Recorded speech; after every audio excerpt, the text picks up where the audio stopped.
vida, paixão e glorificação do Cordeiro de Deus.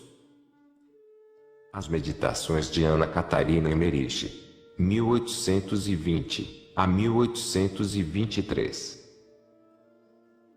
Aquele que deseja avançar de virtude em virtude, de graça em graça, deve meditar continuamente na paixão de Jesus.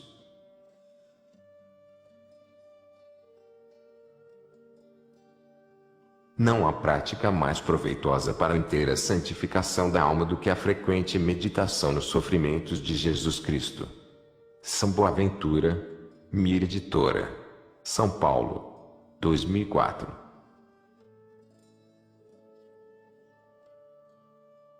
Capítulo 7. Jesus leva a cruz ao Gólgota.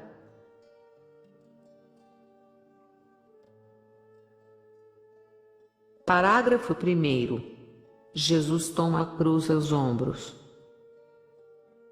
Quando Pilatos desceu do tribunal do Gábata, seguiram numa parte dos soldados e formaram diante do palácio, para acompanhar o séquito.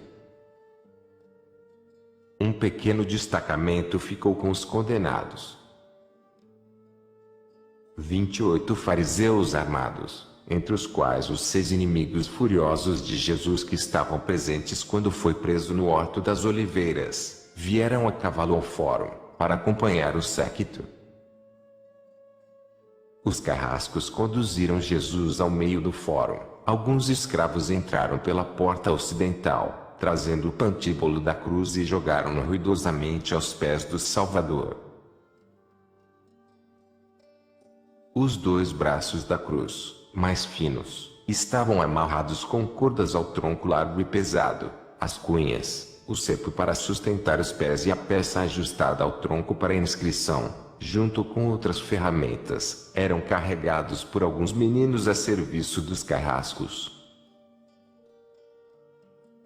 Quando jogaram a cruz no chão, aos pés de Jesus, ele se ajoelhou junto à mesma e, abraçando-a, beijou-a 3 vezes, dirigindo ao Pai Celestial, em voz baixa, uma oração comovente de ação de graças pela redenção do gênero humano, a qual ia realizar.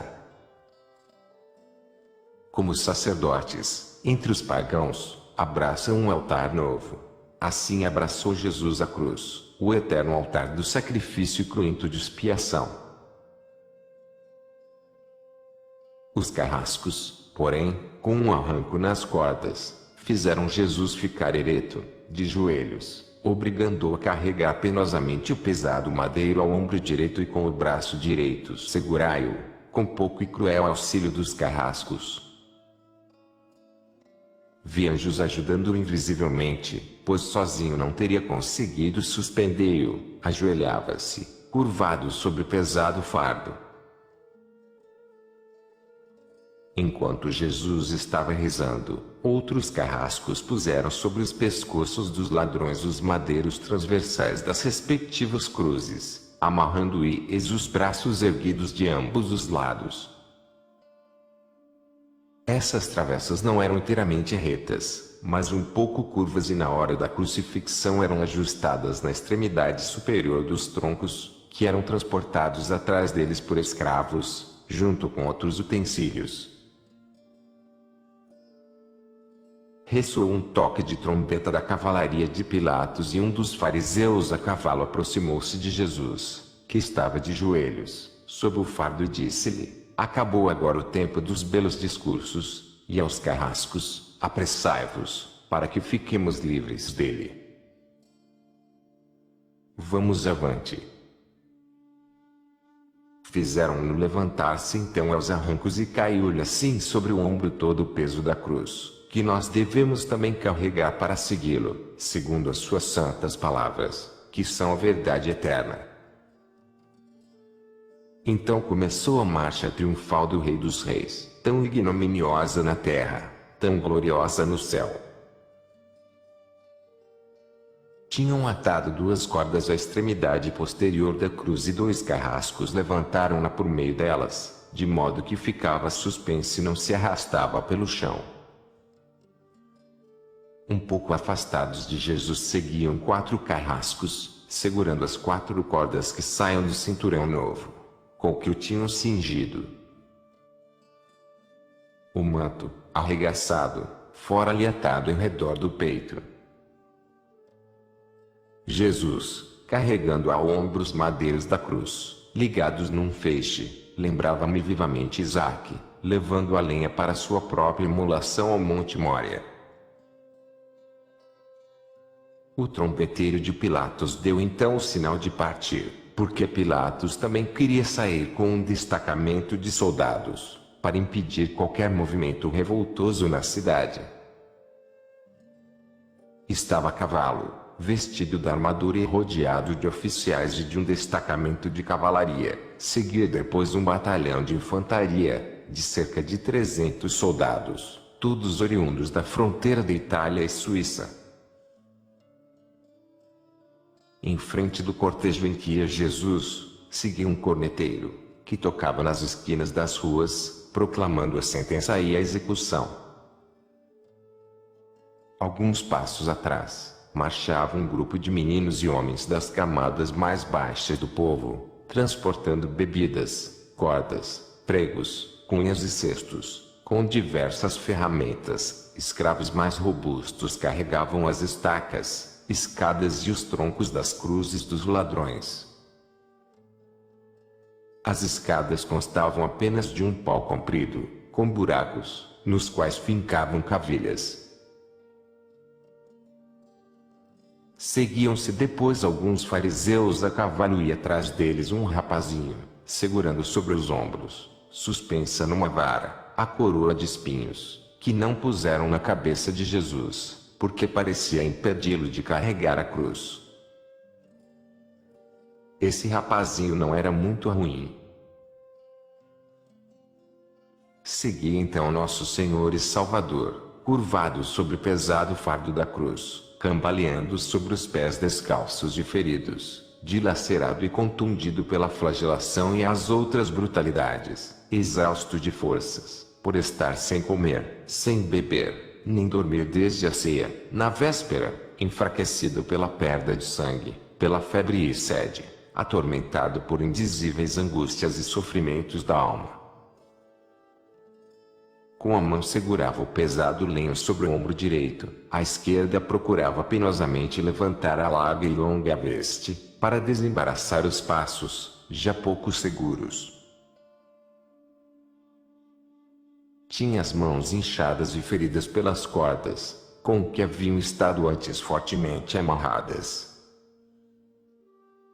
O rosto estava coberto de pisaduras de sangue, cabelo e barba em desalinho e colados pelo sangue. O pesado fardo e o cinturão apertavam-lhe a roupa pesada de lã de encontro ao corpo ferido e a lã pegava-se-lhe as feridas reabertas. Em redor só havia ódio e insultos. Mas também nessa imensa miséria e em todos esses martírios se manifestava o amor do divino mártir. A boca movia-se-lhe em oração e o olhar suplicante e humilde prometia perdão. Os 2 carrascos que suspendiam a cruz, pelas cordas fixadas na extremidade posterior, aumentavam ainda o martírio de Jesus, deslocando o pesado fardo, que alternadamente levantavam e deixavam cair.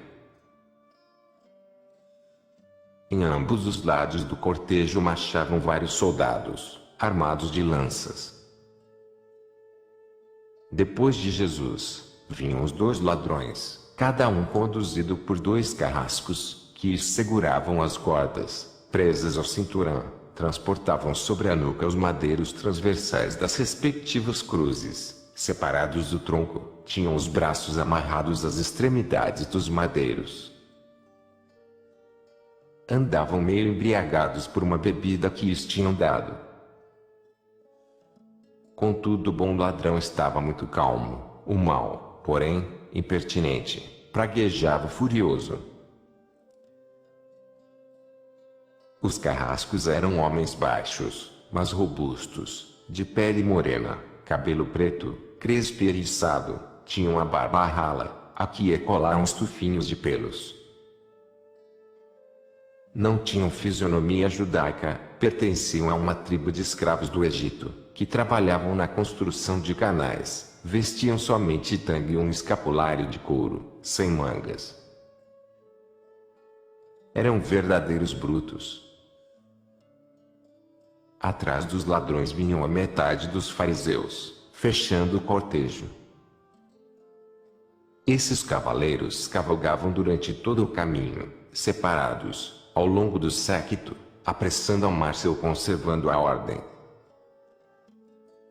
Entre a gentalha que ia na frente do cortejo, transportando as ferramentas e outros objetos, achavam-se também alguns meninos perversos, filhos de judeus, que se lhe tinham juntado voluntariamente.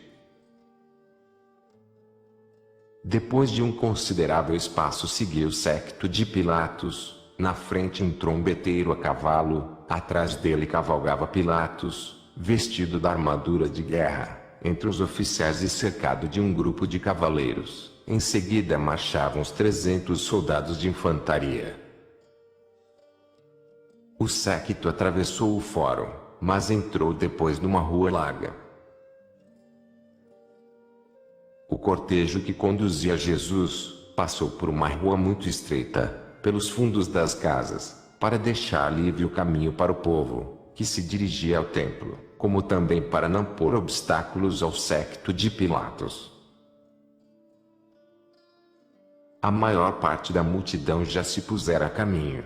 Logo depois de pronunciada a sentença, os demais judeus dirigiram-se às respectivas casas ou ao templo, pois haviam perdido muito tempo durante a manhã e apressavam-se em continuar os preparativos para a imolação do Cordeiro Pascal. Contudo, era ainda muito numerosa a multidão, composta de gente de todas as classes, forasteiros, escravos, operários, meninos, mulheres e a ralé da cidade, corriam pelas ruas laterais e por atalhos para a frente, para ver mais uma ou outra vez o triste séquito. O destacamento de soldados romanos que seguia, impedia o povo de juntar-se atrás do séquito, assim era preciso correr sempre para a frente, pelas ruas laterais. A maior parte da multidão dirigiu-se diretamente ao Gólgota. A rua estreita pela qual Jesus foi conduzido primeiro, tinha apenas a largura de alguns passos, e passava pelos fundos das casas, onde havia muita imundície. Jesus teve que sofrer muito ali. Os carrascos andavam mais perto dele, das janelas e dos buracos dos muros vaiava a gentalha, escravos que lá trabalhavam, atiravam-lhe lama e restos imundos da cozinha, patifes perversos derramavam-lhe em cima a água suja e fétida dos esgotos, até crianças, instigadas pelos velhos, juntavam pedras nas roupinhas e saindo das casas e atravessando o séquito a correr, jogavam-nas no caminho, aos pés de Jesus. Assim foi Jesus tratado pelas crianças, que tanto amava, abençoava e chamava bem-aventuradas.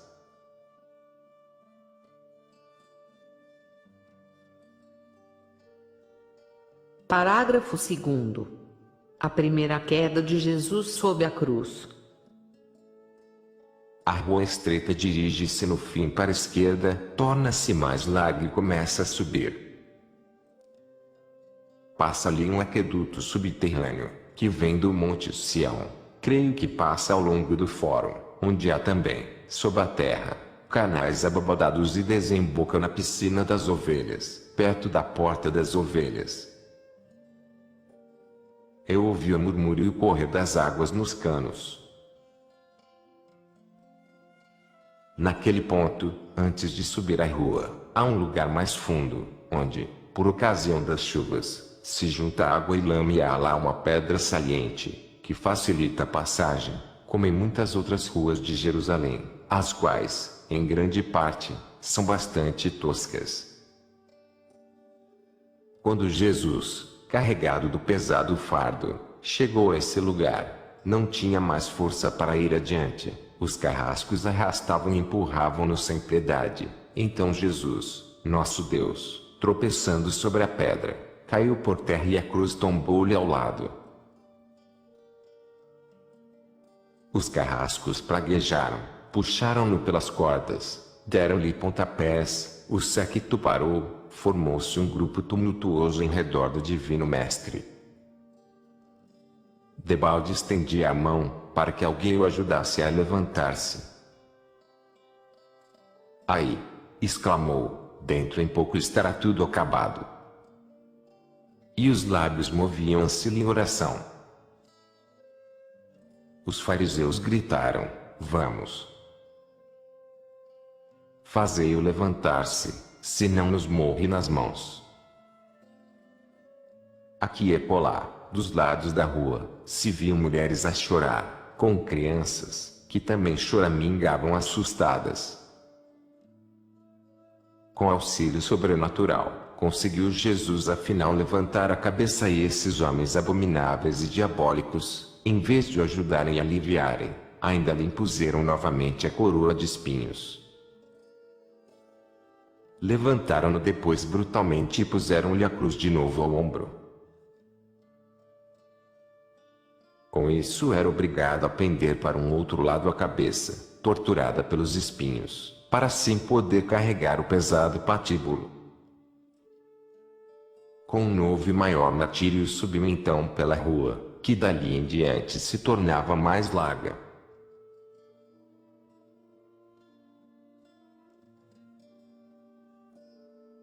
Parágrafo 3º. O encontro de Jesus com a Santíssima Mãe. Segunda queda de Jesus debaixo da cruz. A mãe de Jesus, transpassada de dor, tinha se retirado do fórum, com João e algumas mulheres, depois de ouvir a sentença que lhe condenara injustamente o filho.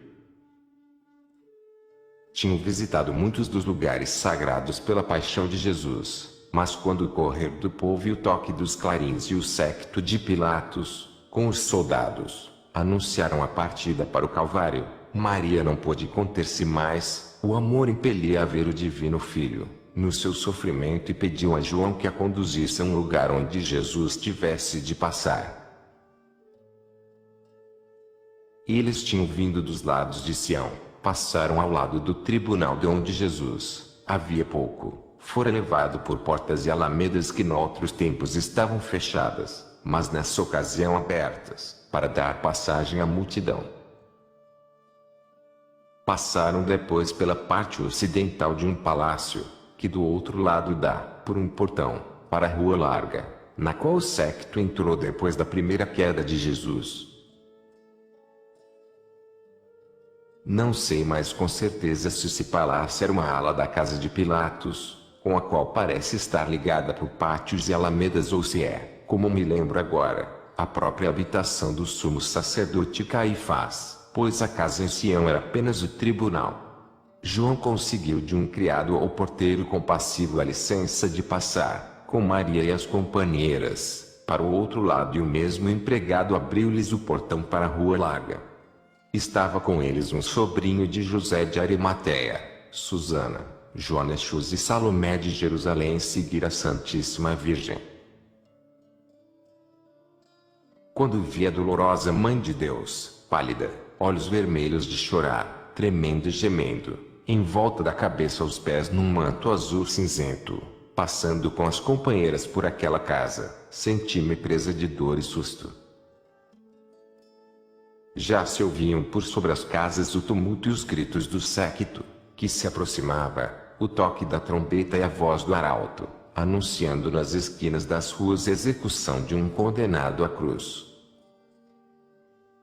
O criado abriu o portão, o ruído tornou-se mais distinto e assustador. Maria rezava e disse a João: que devo fazer? Ficar para vê-lo fugir? Como poderei suportar vê-lo neste estado? João disse: se não ficardes, arrepender-vos-eis amargamente toda a vida. Então saíram da casa, ficando à espera, sob a arcada do portão, olhavam para a direita, rua abaixo, que até lá subia, mas continuava plana, do lugar onde estava Maria. Aí, como o som da trombeta lhe penetrou no coração. O séquito aproximava-se, ainda estaria distante uns 80 passos, quando saíram do portão. Ali o povo não andava na frente, mas aos lados e atrás havia alguns grupos, grande parte da gentalha, que saíra por último do tribunal, corria por atalhos para a frente, para ocupar outros lugares, de onde pudesse ver passar o séquito.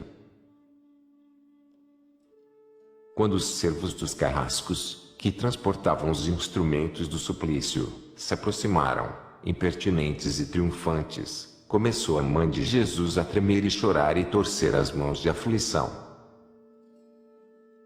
Um dos miseráveis perguntou aos que iam ao lado: quem é essa mulher, que está ali lamentando?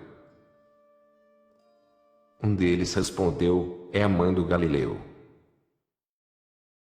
Ouvindo isso, os perversos insultaram-na com palavras de zombaria, apontaram-na com os dedos, e um desses homens perversos tomou os cravos, com os quais Jesus devia ser pregado na cruz, e mostrou a Santíssima Virgem, com ar de escárnio. Ela, porém, torcendo as mãos, olhava na direção de seu filho e, esmagada pela dor, encostou-se ao pilar do portão. Tinha a palidez de um cadáver e os lábios roxos. Passaram os fariseus a cavalo, depois veio o menino, com o título da cruz e, aí, alguns passos atrás, Jesus, o Filho de Deus, seu próprio Filho querido, o Santo, o Redentor, lá ia cambaleando e curvado, afastando penosamente a cabeça, com a coroa de espinhos, do pesado fardo da cruz. Os carrascos arrastavam-na pelas cordas para a frente, tinha o rosto pálido, coberto de sangue e pisaduras, a barba toda junta e colada sob o queixo pelo sangue. Os olhos encurvados e sangrentos do Salvador, sob o horrível enredo da coroa de espinhos, lançaram um olhar grave e cheio de piedade à mãe dolorosa, e depois, tropeçando, ele caiu pela segunda vez, sob o peso da cruz, sobre os joelhos e as mãos. A mãe, na veemência da dor, não via mais nem soldados nem carrascos, via só o filho querido em estado tão lastimoso e tão maltratado. Estendendo os braços, correu os poucos passos do portão até Jesus, através dos carrascos, e abraçando-o, caiu-lhe ao lado de joelhos. Ouvi as palavras: meu filho, minha mãe. Não sei se foram pronunciadas pelos lábios ou só no coração. Houve um tumulto. João e as mulheres tentavam afastar Maria. Os carrascos praguejavam e insultavam-na. Um deles gritou: mulher, que queres aqui? Se o tivesses educado melhor, não estaria agora em nossas mãos. Vi que alguns dos soldados estavam comovidos. Eles afastaram a Santíssima Virgem. Nenhum, porém, a tocou. João e as mulheres levaram-na, e ela caiu de joelhos, como morta de dor, sobre a pedra angular do portão, a qual suportava o muro. Estavam de costas viradas para o séquito, apoiando-se com as mãos na parte superior da pedra inclinada, sobre a qual caíra. Era uma pedra com veias verdes. Onde os joelhos de Nossa Senhora tocaram, ficaram cavidades, de onde as mãos se lhe apoiaram, deixaram marcas menos profundas. Eram impressões chatas, com contornos pouco claros, semelhantes a impressões causadas por uma pancada sobre massa de farinha. Era uma pedra muito dura. Vi que no tempo do bispo Tiago o Menor essa pedra foi colocada na primeira igreja católica, que foi construída ao lado da piscina de Betesda. Já o tenho dito várias vezes e digo mais uma vez, que vi em diversas ocasiões tais impressões causadas pelo contato de pessoas santas em acontecimentos de grande importância. Isso é tão certo, que até a expressão uma pedra sentir-se-ia comovida ou é outra? Isso faz impressão. A eterna sabedoria não tinha precisão da arte da imprensa, para transmitir à posteridade testemunhos dos santos. Como soldados, armados de lanças, que marchavam aos lados do séquito, impeliam o povo para diante, os 2 discípulos que estavam com a mãe de Jesus, reconduziram-na pelo portão, que foi fechado atrás deles. Os carrascos tinham, no entanto, levantado Jesus aos arrancos e puseram-lhe a cruz de novo ao ombro, mas de outra maneira. Os braços da cruz, amarrados ao tronco, haviam ficado um pouco soltos e um deles descer um pouco ao lado do tronco. Foi esse que Jesus abraçou então, de modo que o tronco da cruz pendia atrás, mas no chão.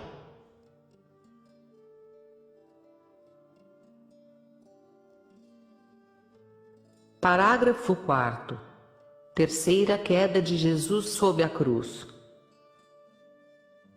Simão de Cirene. O séquito continuou nessa rua larga, até chegar à porta de um antigo muro da cidade interior. Diante dessa porta é uma praça, em que desembocam 3 ruas. Ali Jesus tinha de passar sobre outra pedra grande, mas tropeçou e caiu. A cruz tombou para o lado de Jesus, apoiando-se sobre a pedra, caiu por terra e tão enfraquecido estava, que não pôde levantar-se mais. Passaram grupos de gente bem vestida, que iam ao templo e vendo-o, exclamaram: coitado, o pobre homem morre. Deu-se um tumulto, não conseguiram mais levantar Jesus, e os fariseus que conduziam o cortejo, disseram aos soldados: não chegamos lá com ele vivo, deveis procurar um homem que lhe ajude a levar a cruz. Vinha justamente descendo pela rua do meio Simão de Cirene, um pagão, acompanhado pelos 3 filhinhos, transportava um feixe de ramos secos debaixo do braço. Era jardineiro e vinha dos jardins situados perto do muro oriental da cidade, onde trabalhava. Todos os anos vinha, com mulher e filhos, para a festa em Jerusalém, como muitos outros da mesma profissão, para podar as sebes. Não pôde sair do caminho, porque a multidão se apinhava na rua. Os soldados, que pela roupa viam que era pagão e pobre jardineiro, apoderaram-se dele e, levando-o para onde estava Jesus, mandaram-lhe que ajudasse o galileu a transportar a cruz. Simão resistiu e mostrou muita repugnância, mas obrigaram-no à força. Os filhinhos choravam alto e algumas mulheres que conheciam o homem, levaram-nos consigo. Simão sentiu muito nojo e repugnância, vendo Jesus tão miserável e desfigurado e com a roupa tão suja e cheia de imundície. Mas Jesus, com os olhos cheios de lágrimas, olhou para Simão com um olhar tão desamparado, que causava dó. Simão foi obrigado a ajudá-lo a levantar-se. Os carrascos amarraram o braço da cruz mais para trás e penduraram-no, com uma volta da corda, sobre o ombro de Simão, que andava muito perto, atrás de Jesus, que deste modo não tinha mais de carregar tanto peso. Finalmente o lúgubre séquito se pôs em movimento. Simão era um homem robusto, de 40 anos. Andava com a cabeça descoberta, vestia uma túnica curta, apertada e na cintura uma faixa de pano roto. As sandálias, atadas aos pés e pernas com correias, terminavam na frente em bico agudo. Os filhos vestiam túnicas listadas de várias cores. 2 já eram quase moços, chamavam-se Rufo e Alexandre e juntaram-se, mais tarde aos discípulos. O terceiro era ainda pequeno, viu ainda menino, em companhia de Santo Estevão.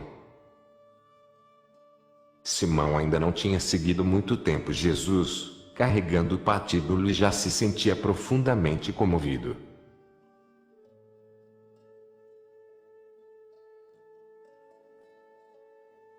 Parágrafo 5º. Verônica e o sudário.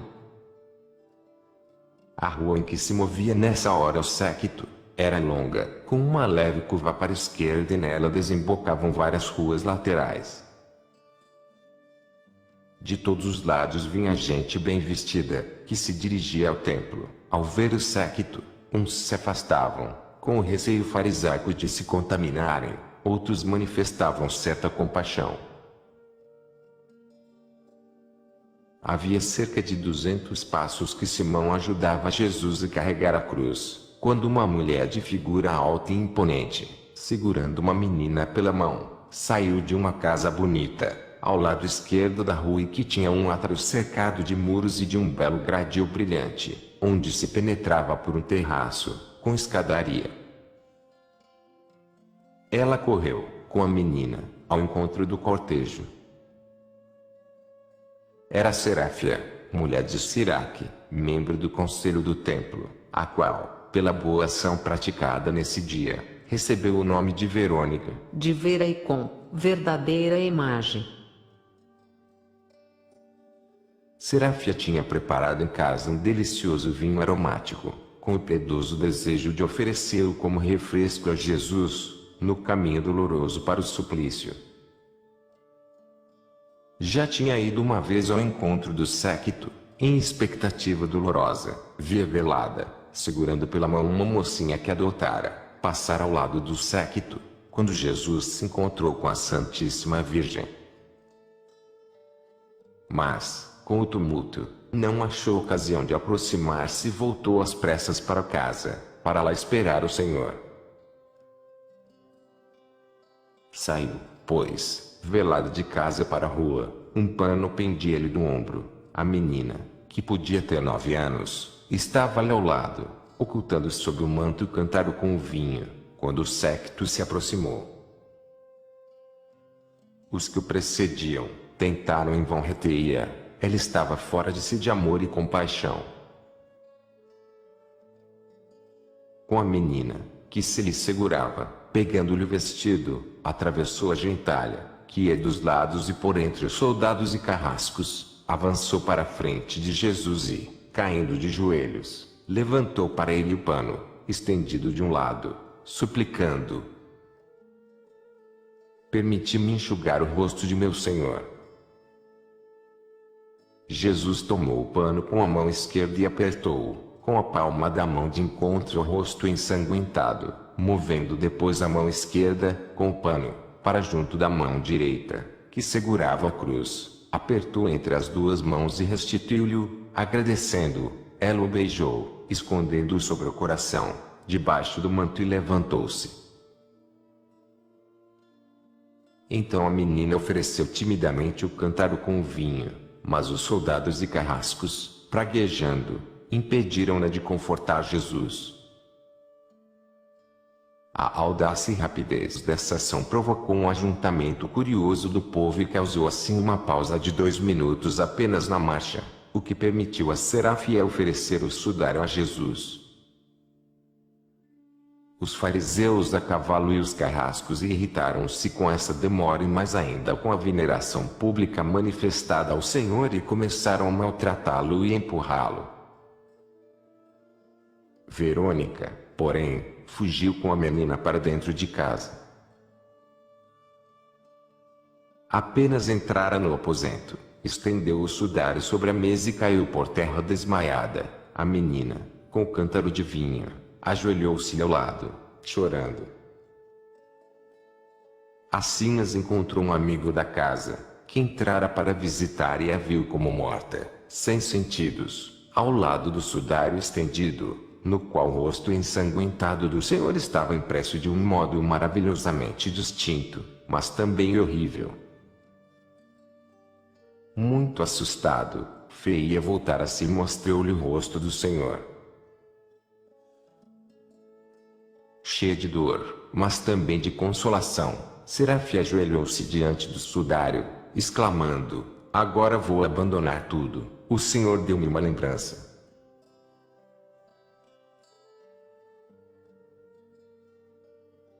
Esse sudário era de lã fina, cerca de 3 vezes mais longo do que largo. Costumava-se usar em volta do pescoço, às vezes usavam ainda outro em torno dos ombros. Era uso ir ao encontro de pessoas aflitas, cansadas, tristes ou doentes e enxugar-lhes o rosto. Era sinal de luto e compaixão. Nas regiões quentes também usavam dá-lo de presente. Verônica guardava esse sudário sempre à cabeceira da cama. Depois de sua morte veio ter, por intermédio das santas mulheres, as mãos da Santíssima Mãe de Deus e dos apóstolos e depois a Igreja.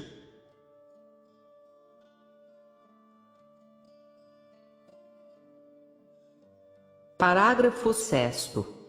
A quarta e quinta queda de Jesus sob a cruz. As compassivas filhas de Jerusalém. O séquito estava ainda a boa distância da porta, a rua descia um pouco até lá. A porta era uma construção extensa e fortificada, passava-se primeiro por uma arcada abobadada, depois sobre uma ponte e finalmente por outra arcada. A porta ficava em direção sudoeste. Ao sair dela, se viu o muro da cidade estender-se para o sul, a uma distância como, por exemplo, da minha casa até a matriz. Cerca de 2 minutos de caminho. Depois virava, a uma boa distância, para o oeste e voltava novamente à direção do sul, fazendo a volta do Monte Sião. À direita se estendia o muro para o norte, até a porta do ângulo, dirigindo-se depois ao longo da parte setentrional de Jerusalém, para leste. Quando o séquito se aproximou da porta, impeliam os carrascos com mais violência.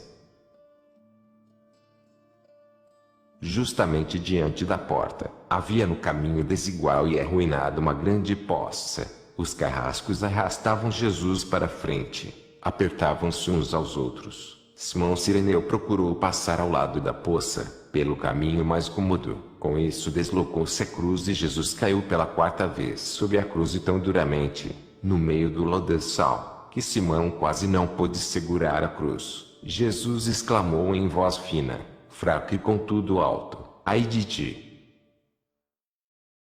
Ai de ti! Jerusalém,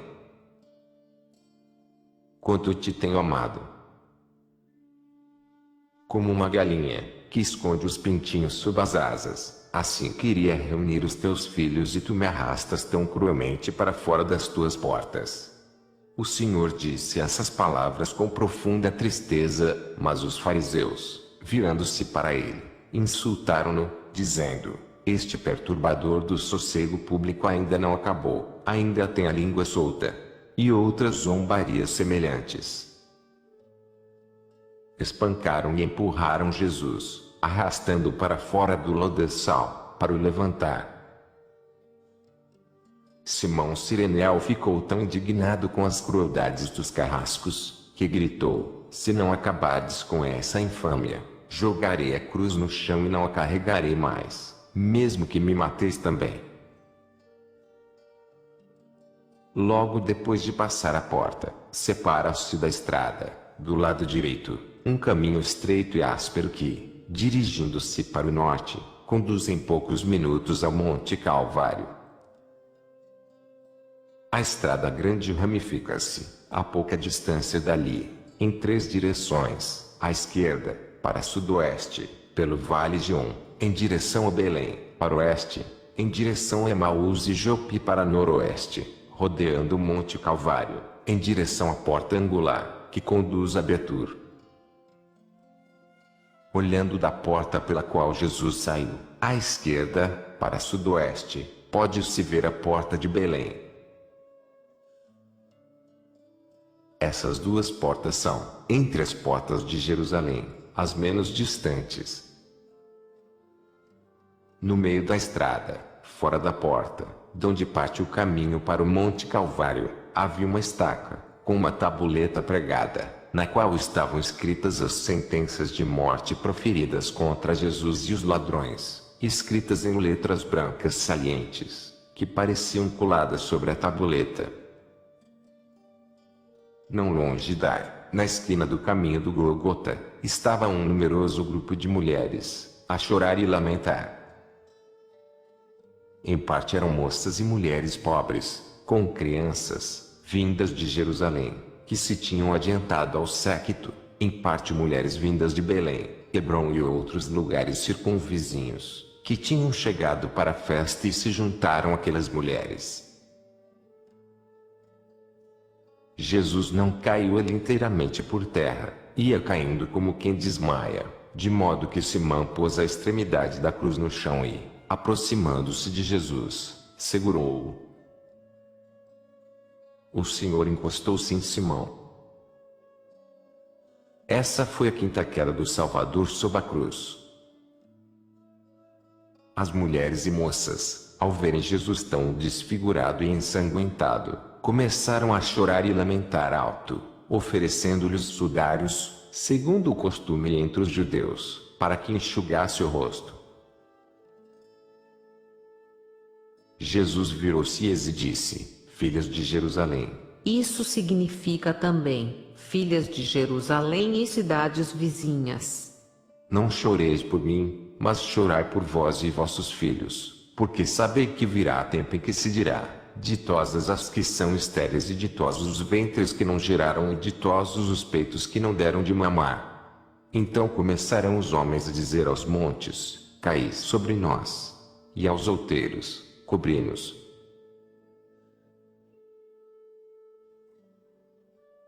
Porque, se isto se faz no lenho verde, que se fará no seco? Ainda eis disse outras belas palavras, as quais, porém, esqueci. Entre outras disse que aquelas lágrimas eis seriam recompensadas, que doravante deviam seguir outros caminhos, etc. Houve ali uma pausa, pois o séquito parou por algum tempo. Aqueles que levavam os instrumentos do suplício, continuaram o caminho para o Calvário. Seguiam-se depois 100 soldados do destacamento de Pilatos, o qual tinha acompanhado o cortejo até ali, mas chegada à porta da cidade, voltara para o palácio.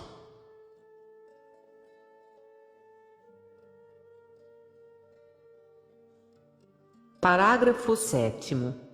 Jesus no Monte Gólgota. Sexta e sétima queda de Jesus e seu encarceramento.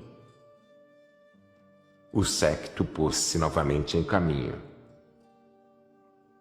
Jesus, curvado sob a cruz, impelido a empurrões e golpes, arrastado pelas cordas, subiu penosamente o áspero caminho que segue para o norte, entre o Monte Calvário e os muros da cidade. Depois, no alto, se volta o caminho tortuoso outra vez para o sul. Lá caiu Jesus, tão enfraquecido, pela sexta vez. Foi uma queda dura e a cruz, ao cair, ainda mais o feriu.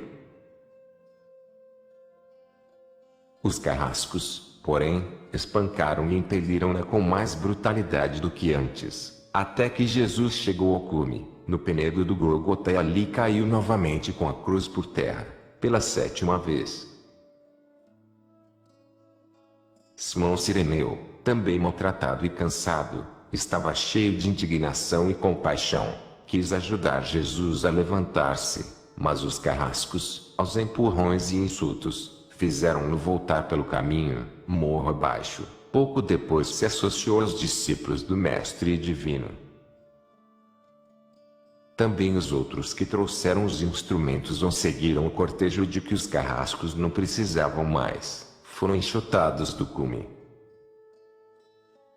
Os fariseus a cavalo subiram o Monte Calvário por outros caminhos, mais cômodos, do lado oeste.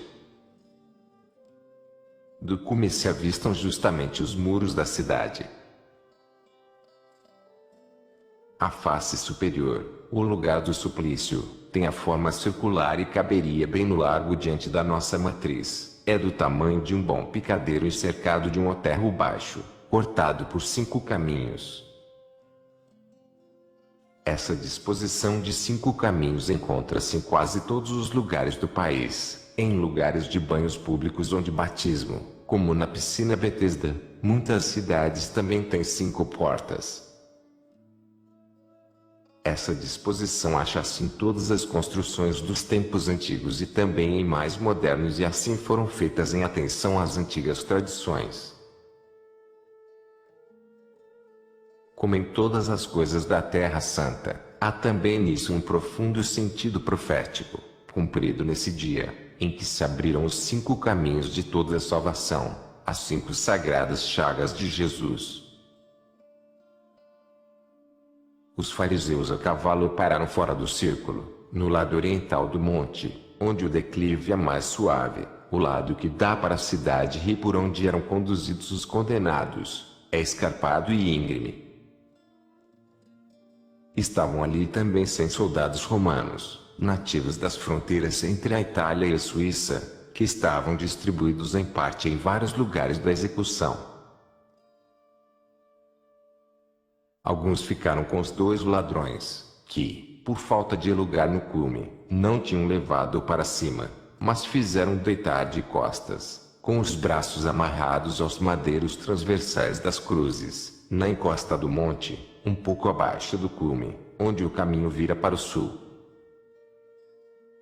Muita gente, na maior parte das classes baixas, estrangeiros, servos, escravos, pagãos e muitas mulheres, gente que não se importava de contaminar-se, juntavam-se em redor do largo do cume ou formavam grupos, cada vez mais numerosos, nas alturas circunvizinhas, acrescidos de gente que se dirigia à cidade. Para o oeste, ao pé do Monte Gion, havia um grande acampamento de forasteiros, vindos para a festa da Páscoa. Muitos ficavam olhando de longe, outros se aproximavam pouco a pouco. Eram cerca de 11h03, quando Jesus, arrastado com a cruz para o lugar do suplício, caiu por terra e Simão foi expulso de lá. Os carrascos levantaram o Salvador aos arrancos das cordas e desligaram os madeiros da cruz, jogando-os no chão, um em cima do outro.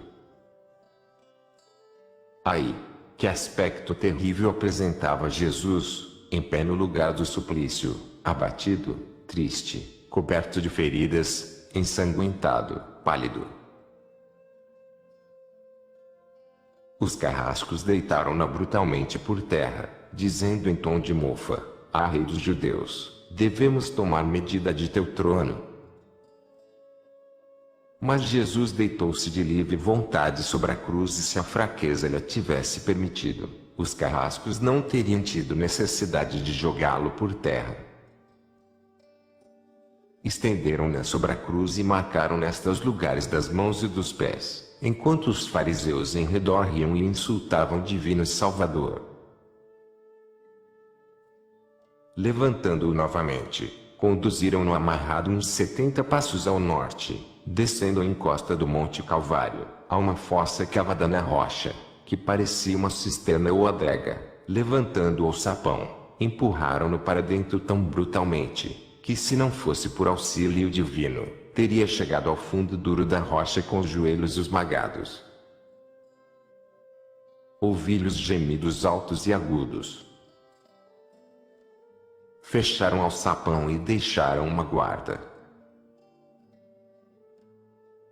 Seguiu nesses 70 passos. Parece-me lembrar ainda de uma revelação sobrenatural de que os anjos o socorreram, para que não esmagasse os joelhos. Mas a pobre vítima gemia e chorava de modo que cortava o coração.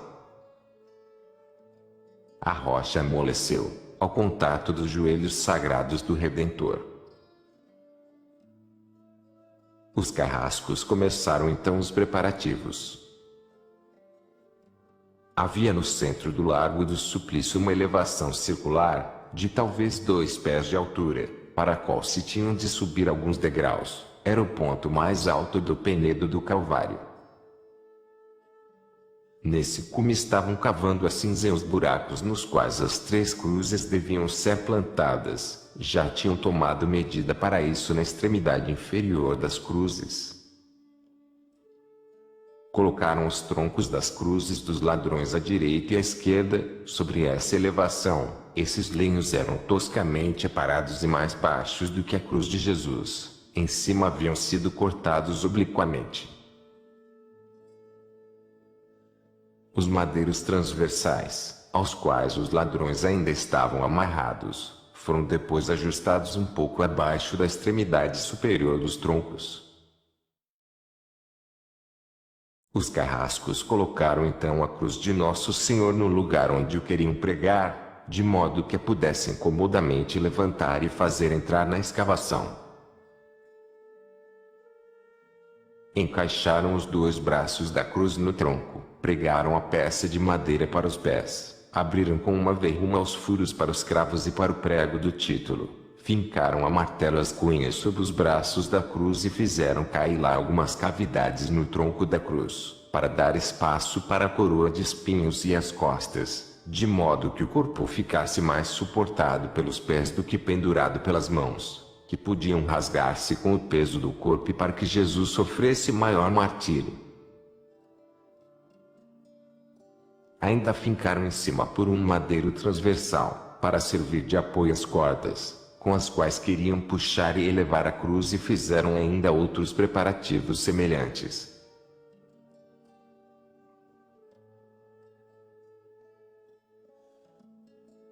Parágrafo 8º. Maria e as amigas vão ao Calvário.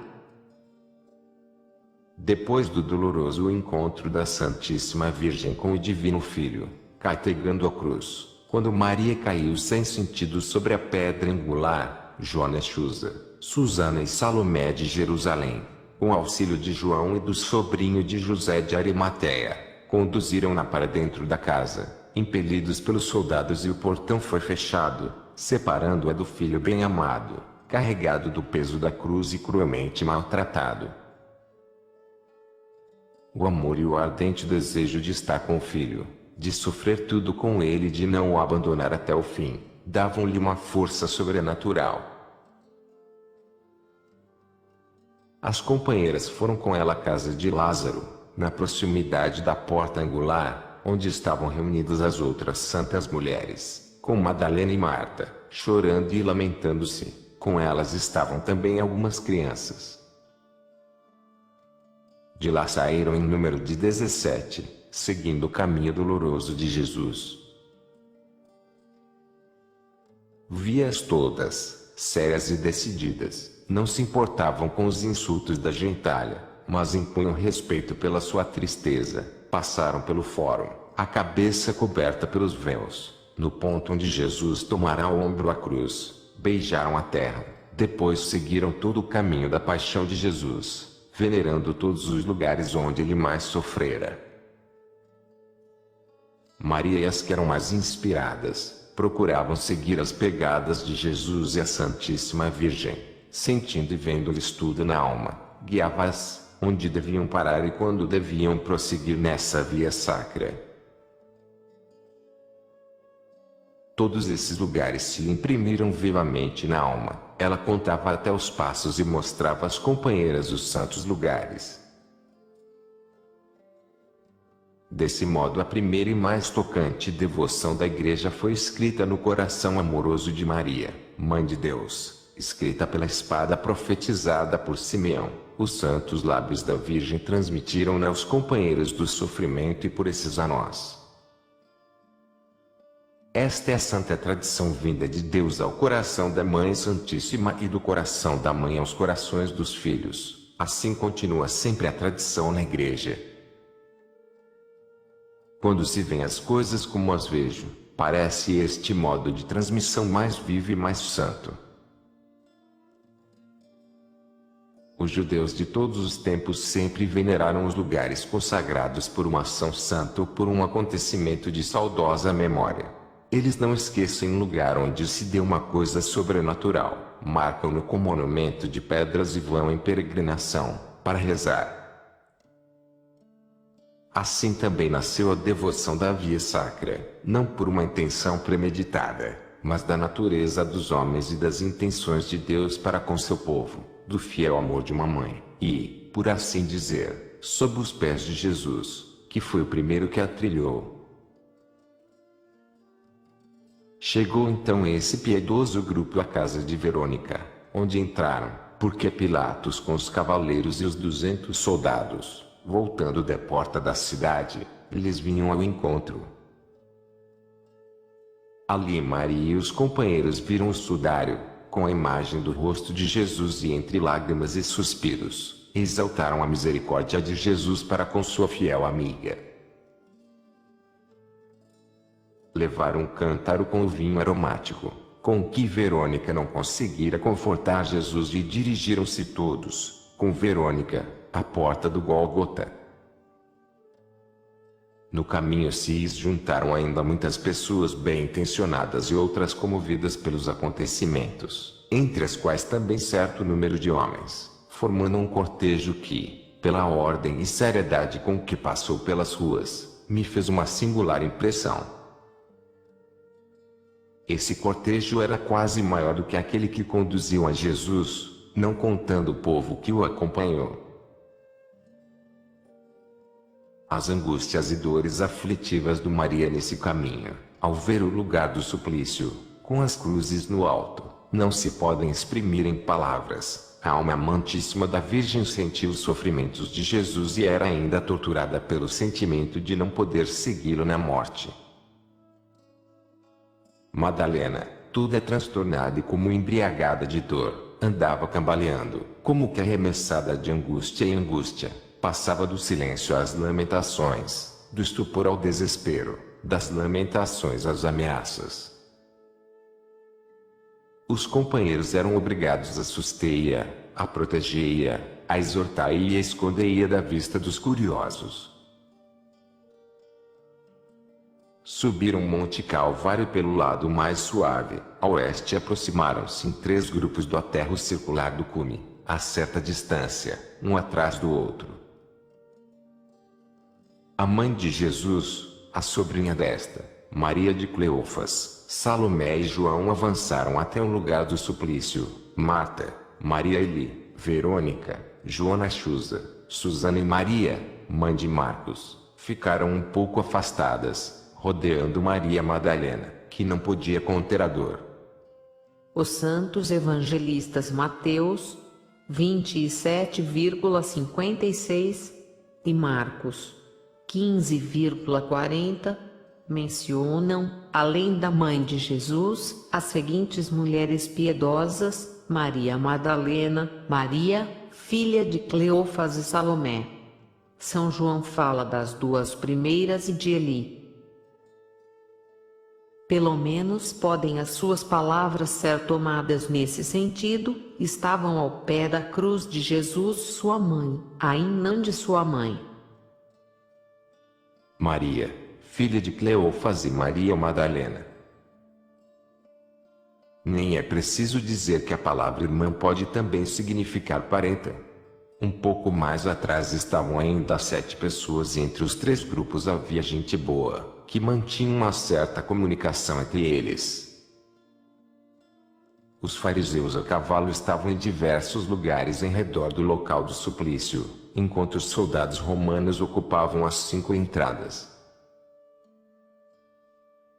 Que espetáculo doloroso para Maria, o lugar do suplício, o cume com as cruzes, a terrível cruz do Filho adorado, e diante dela, no chão, os martelos, as cordas, os horrendos pregos e os repelentes carrascos, meio nus, quase embriagados, fazendo o horroroso trabalho entre imprecações.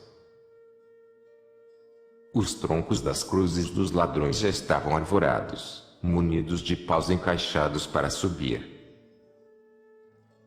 A ausência de Jesus ainda prolongava o martírio da Mãe Santíssima. Ela sabia que ainda estava vivo, desejava vê-lo, tremia ao pensar em que estado veria, ia vê-lo em indizíveis tormentos. Desde a madrugada até às 10 horas, quando foi pronunciada a sentença, caíra várias vezes chuva de pedra, Durante o caminho de Jesus ao Calvário clareou o céu e brilhava o sol, mas pelas 12 horas começou uma neblina avermelhada a velar o sol.